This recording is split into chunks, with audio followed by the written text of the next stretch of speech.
आप देख रहे हैं अपना बिहार और आपके साथ मैं हूं विवेक। फर्जी वीडियो मामले में यूट्यूबर मनीष कश्यप की मदुरई कोर्ट में पेशी हो गई है और कोर्ट में फिलहाल मनीष को न्यायिक हिरासत या फिर पुलिस हिरासत में भेजे जाने पर बहस चल रही है।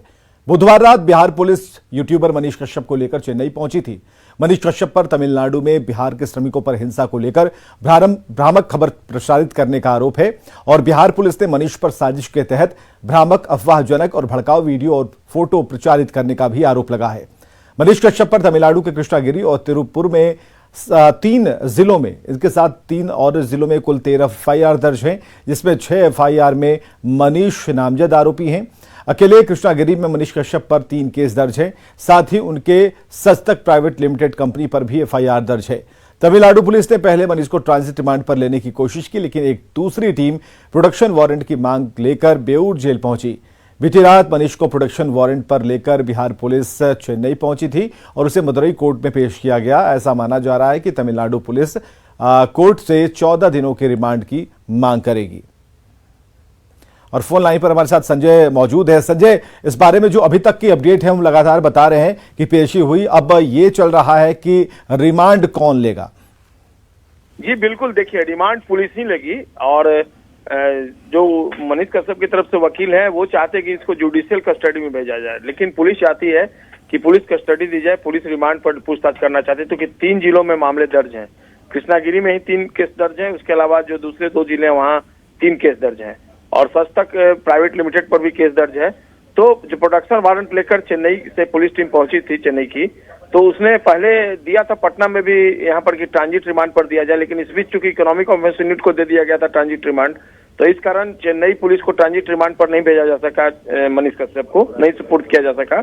उसके बाद प्रोडक्शन वारंट के साथ चेन्नई की टीम पहुंची यहाँ पर और बेऊर जेल में आवेदन दिया गया कि प्रोडक्शन वारंट पर जो है मनीष कश्यप को सौंपा जाए। प्रोडक्शन वारंट जो है उसको मंजूर किया न्यायालय ने बेऊर जेल का, और उसके बाद वो पहुंचा है चेन्नई। अभी से आप पेशी की लगातार एक्सक्लूसिव तस्वीरें न्यूज 18 बिहार झारखंड पर। और अब देखना होगा, अभी आर्गुमेंट चल रहा है दोनों पक्षों के बीच, क्योंकि पुलिस के पास ये तथ्य है कि इसके खिलाफ 6 केस दर्ज हैं और ऐसे में उससे पूछताछ करना बेहद जरूरी है। कई ऐसे सबूत इकट्ठे किए हैं पुलिस ने जिसके आधार पर मनीष कश्यप से उसका आंसर जानना जरूरी है।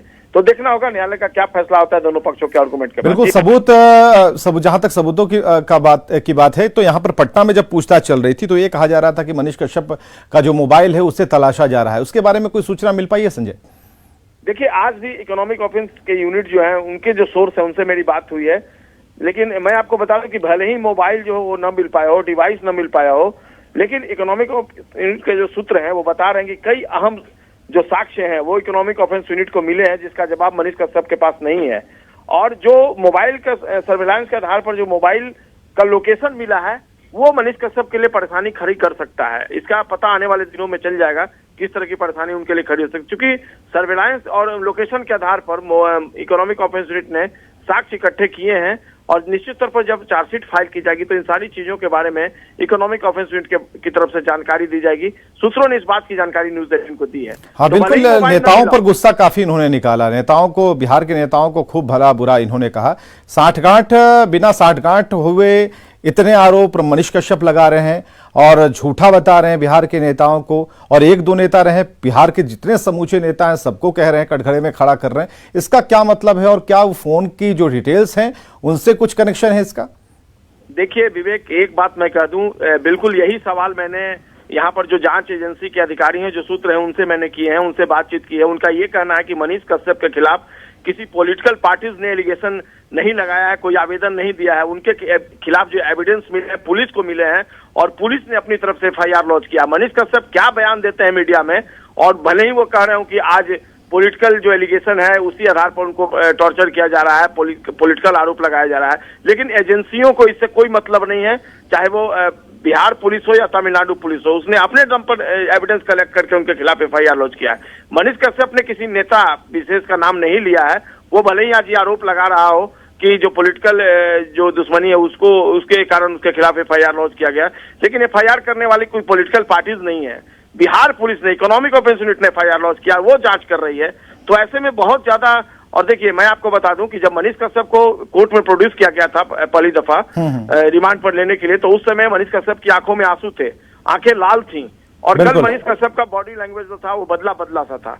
देखना होगा आगे चलकर ये मामला किस रूप में सामने आता है। हम तो केवल जो इन्फॉर्मेशन आता है, जो जानकारी आती है, वही शेयर करते हैं। क्या जांच में बात निकल कर आएगी, इसके लिए हमें भविष्य का इंतजार करना पड़ेगा। बहुत बहुत शुक्रिया संजय तमाम जानकारियों के लिए। तो ये तस्वीरें हम आपको दिखा रहे हैं, मदुरई तमिलनाडु की ये तस्वीरें हैं जब मनीष कश्यप को पेशी के लिए लाया गया था। पुलिस रिमांड लेने वाली है और ऐसे में 14 दिन की रिमांड मांगी जाएगी पुलिस की तरफ से और कुछ और अहम सबूतों के साथ पूछताछ शुरू होगी, क्योंकि कई एविडेंसेस जो हैं वो पुलिस के हाथ लगे हैं और ऐसे में सभी साक्ष्यों को सामने रखते हुए मनीष कश्यप से एक बार पूछताछ होगी और पूछताछ में मनीष कश्यप क्या कुछ बता पाते हैं, नई जानकारी क्या दे पाते हैं, ये देखना जरूरी होगा, क्योंकि ये उन प्रवासी बिहारियों से जुड़ा हुआ मामला है, वैसे हिंदी भाषियों से जुड़ा हुआ मामला है जिनका रहना, जिनका जीवन जो है वो दूसरे प्रदेशों में बीतता है। ज़्यादातर वो लोग काम धंधे के सिलसिले में तमिलनाडु गए हुए थे और ऐसे में ये एक महत्वपूर्ण कड़ी हो सकती है जब इनसे पूछताछ में कुछ अहम सुराग या फिर कुछ नई सूचनाएं सामने आ पाए।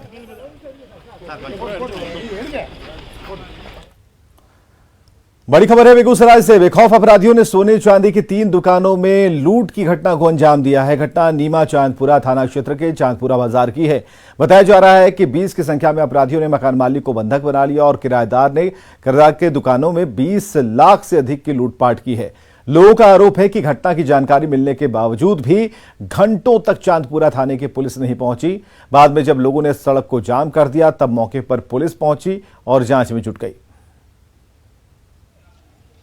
कि हम सो के उठे, कबाड़ खोले निकले बाहर, तनिए के आगे बढ़ते हैं कि 5 गो खच्चर डकैत आकर हमको गोली सटा दिया। सो तो अंत मार देंगे। इधर सब डकैत इसको ताला तोड़ने को भिड़ गया। कंपट्टी में गोली सटा बेटा पुतो को घर जाए रहेगा, नहीं जाए अपने कनपट्टी में गोली सटेने रहा। सटेने रहा था, चांदी था, सारा सामान उठा के ले गया। बाहर में ले जाके उसको कटर मशीन से काट के सब सामान निकाल लिया। हम लोग जो बंधक रखे हैं उनको हम कहां से देंगे, हमको कुछ समझ में नहीं आ रहा है। बघा के वाल्मीकि नगर से जेडीयू विधायक रिंकू सिंह ने ठकराहा प्रखंड के सामुदायिक स्वास्थ्य केंद्र का औचक निरीक्षण किया है। निरीक्षण के दौरान स्वास्थ्य विभाग की खामियां खुलकर सामने आ गई। अधिकारियों और कर्मचारियों की लापरवाही पर विधायक ने नाराजगी जताई और सरकार की ओर से दी जा रही मूलभूत सुविधाएं अस्पताल में उपलब्ध नहीं होने से बेहद नाराज दिखे। अस्पताल में बेड की कमी है, कचरे में दवाइयां पड़ी हुई हैं, पेयजल की किल्लत है, गंदगी का अंबार है, धूल मिट्टी से लिपटे बेड हैं। अस्पताल की बदहाली की ये सभी कहानी तस्वीरों में आप देख पा रहे हैं। ऑपरेशन थिएटर को स्टोर रूम में तब्दील किया गया है और सामुदायिक स्वास्थ्य केंद्र का हाल देखकर विधायक दंग रह गए। गलत मैंने डॉक्टरों की ये घोर लापरवाही दिख रही है। यहाँ पे अभी तक ठकराहा में ठकराहा हॉस्पिटल में जितने रूम में हम गए हैं, चाहे नर्स का रूम हो, मतलब एएनएम का रूम हो, प्रसव कक्ष हो, जो भी कक्ष हो, सब जगह ये लोग कह रहा है कि ये स्टोर है। लगा है जैसे यहाँ पे स्टोर बनाया नहीं, और स्टोर रूम में जब जाया जा रहा है तो वहाँ स्टोर अलग है। उसके अलावा हर रूम को ये लोग स्टोर रूम बना दिया, फिर या एएनएम यूज में या जीएनएम यूज में। प्रसव कक्ष का भी आप वही देखिए यूज किया जा रहा है। फिर जो यहाँ पे पुरुष वार्ड है उसका भी वैसा ही उपयोग किया जा रहा है। मतलब बिल्कुल यहाँ पे कुव्यवस्था का आलम है।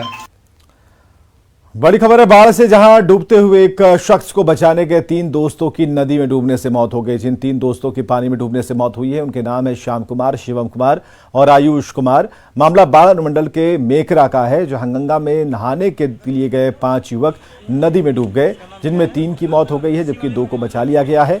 मोकामा थाना पुलिस मौके पर पहुंच गई है। ग्रामीणों को माने तो 5 दोस्त नहाने गए थे, जहां एक को डूबता देख 4 दोस्त उसे बचाने के लिए चले गए, जहां 3 की मौत हो गई।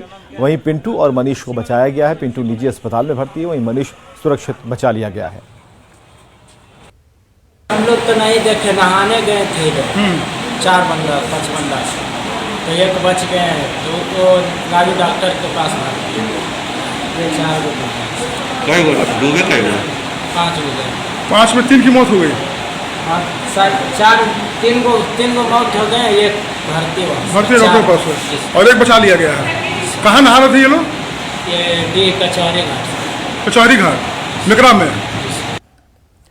मुंगेर में रफ्तार का कहर देखने को मिला है। यहां तेज रफ्तार वाहन की चपेट में आने से ससुर दामाद समेत 3 लोगों की मौत हो गई। बताया जा रहा है कि युवक की 20 दिन पहले ही शादी हुई थी।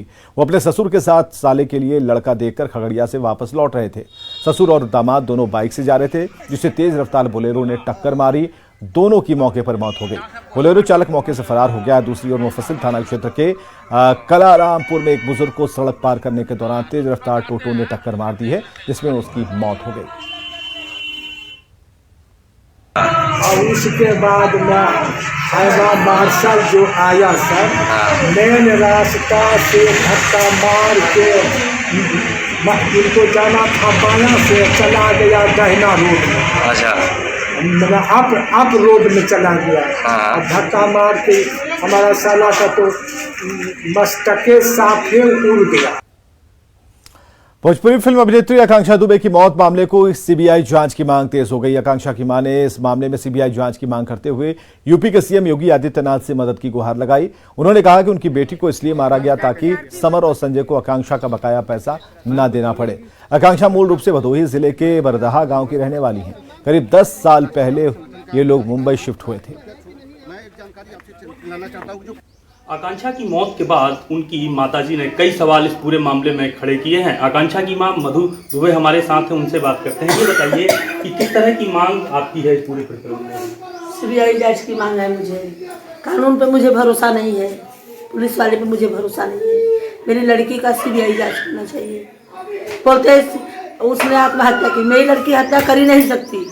सीबीआई जांच की मांग आप क्यों कर रही हैं? क्या आपको यूपी पुलिस पर भरोसा नहीं है? भरोसा नहीं है, भरोसा वो पूरा लिपापोती कर रही है। वो समर सिंह से मिली है, पैसा खाई है, पुलिस वाली मिली है, होटल मैनेजर भी मिला है, वो भी पैसा खाया है। ये सब मिलके मारे हैं मेरी लड़की। अच्छा, क्या समर से कुछ पैसे का भी लेन देन था? 3 साल से उसके साथ में काम करी, 3 साल से सबसे ज्यादा एल्बम उसके साथ है, पिक्चर में सबसे ज्यादा काम करी है। एक पैसा नहीं दिया है। जब मेरी लड़की पैसा मांगती थी तब बोलता आजकल देता हूँ, ऐसा कर कर टका था। जब फिर वो करती थी फिर यही मार झगड़ा टोचन देता था और बोलता था किसी के साथ में काम नहीं करने का। क्यों नहीं करने का? तू ही आगे बढ़े, मेरी लड़की आगे न बढ़े। जब कितना पैसा कुछ होगा, कुछ आपको पता है? मुझे ये सब पता नहीं है अंदाजा कितना वो लेती थी एल्बम का, कितना पिक्चर का, मुझे कुछ नहीं। मेरी रनिया से मैं पूछती थी, मैं अपनी रनिया से कुछ नहीं पूछती थी, वो अपना समझती थी। 3 साल से काम कर रही, कितना पैसा, बहुत पैसा होगा तभी तो मारा कि ताकि नहीं जिंदा रहेगी ना पैसा मांगेगी। अरे मत देता पैसावा, मुझे पैसावा नहीं चाहिए। मेरी रनिया जिंदा रहती तो बहुत पैसा आता। मेरी रनिया को छोड़ आकांक्षा की मां है जिनका साफ कहना है कि इस मामले में हम सीबीआई जांच की मांग करते हैं। उन्होंने उत्तर प्रदेश के मुख्यमंत्री योगी आदित्यनाथ से मांग की है कि उनकी बेटी को न्याय दिलाने में वह मदद करें।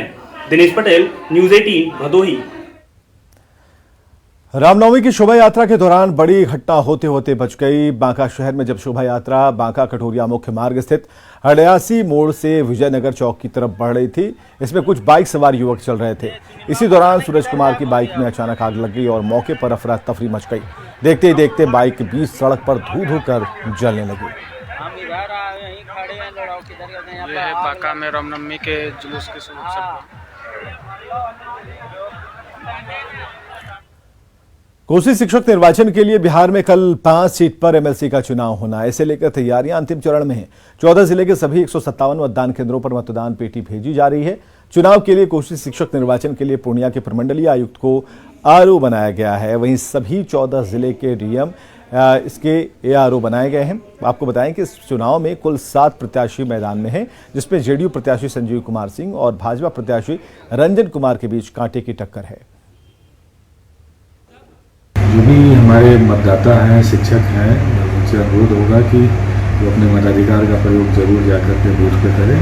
वो इलेक्शन का समय 4 बजे शाम तक निर्धारित है, तो 4 बजे के पहले निश्चित रूप से अपने बूथ पर जाकर के अपने मताधिकार का प्रयोग करें। केंद्रीय गृह मंत्री अमित शाह के बिहार दौरे के कार्यक्रम में फेरबदल हुआ है। बीजेपी प्रदेश अध्यक्ष सम्राट चौधरी ने न्यूज़ 18 से बातचीत में बताया कि अमित शाह अब 1 अप्रैल की शाम पटना पहुंचेंगे और 2 अप्रैल को सासाराम और नवादा में आयोजित सभा को संबोधित करेंगे। 2 अप्रैल को अमित शाह पटना में पार्टी के नेताओं के साथ बैठक भी करने वाले हैं। अमित शाह बिहार दौरे पर आने वाले हैं। उनके कार्यक्रम में भी एक बदलाव हुआ है, उसकी तैयारी इस वक्त बीजेपी कार्यालय में चल रही है और हमारे साथ प्रदेश अध्यक्ष सम्राट चौधरी जी हैं। सम्राट जी, कार्यक्रम बदला है, अब 1 अप्रैल को ही अमित शाह आ रहे हैं और बीजेपी कार्यालय भी आएंगे, ऐसी सूचना मिली है। देखिए, अभी 2 कार्यक्रम में वो आ रहे हैं। एक सम्राट अशोक जयंती के समारोह 2 अप्रैल को सासाराम में होंगे और दूसरा जो लोकसभा प्रवास का कार्यक्रम उनका है, उसी कार्यक्रम में वो आएंगे और उस कार्यक्रम के माध्यम से ही पूरे बिहार के भारतीय जनता पार्टी के कार्यकर्ता चार्ज होंगे और लोकसभा की पूरी तैयारी भी हम शुरुआत करेंगे। लेकिन कुछ फेरबदल की भी सूचना मिली है, अभी को लेकर के भी यहाँ पर लोग आए थे, कहा जा रहा है कि अब 1 अप्रैल को ही वो बिहार आ जाएंगे। नहीं, 1 अप्रैल के शाम को आने की सूचना प्राप्त हुई है।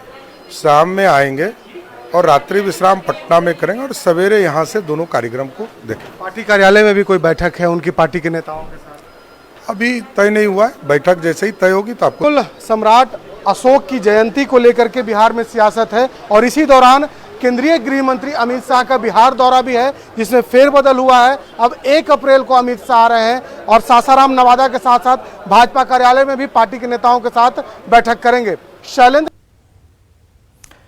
तो सम्राट चौधरी जो जानकारियां दे रहे थे उसके मुताबिक अब ये कार्यक्रम थोड़ा बदला है। अमित शाह 1 अप्रैल को आने वाले हैं, 2 तारीख को उनका कार्यक्रम है। हालांकि ये कार्यक्रम क्यों बदला गया, तारीखें क्यों बदली गई, इसके बारे में अभी कोई पुख्ता जानकारी नहीं है, लेकिन ये है नया शेड्यूल सामने आया है।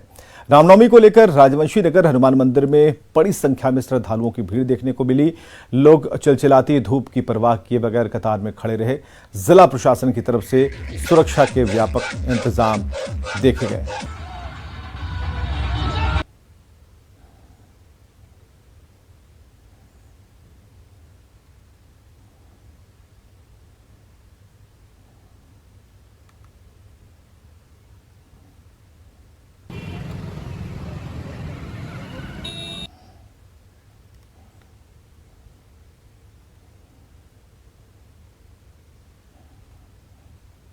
और आइए देखते हैं इस वक्त की हेडलाइंस प्रेजेंटेड बाय भारत की शान, स्ट्रॉन्ग मतलब माइथन स्टील।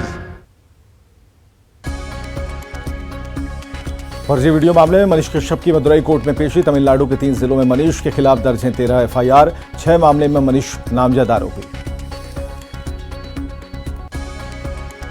बाढ़ में नदी में डूबने से 3 दोस्तों की मौत। गंगा में नहाने के दौरान हुआ हादसा, 2 को बचाया गया। मुंगेर में रफ्तार का कहर, बोलेरो की चपेट में आकर ससुर और दामाद की मौत। बोलेरो चालक मौके से फरार।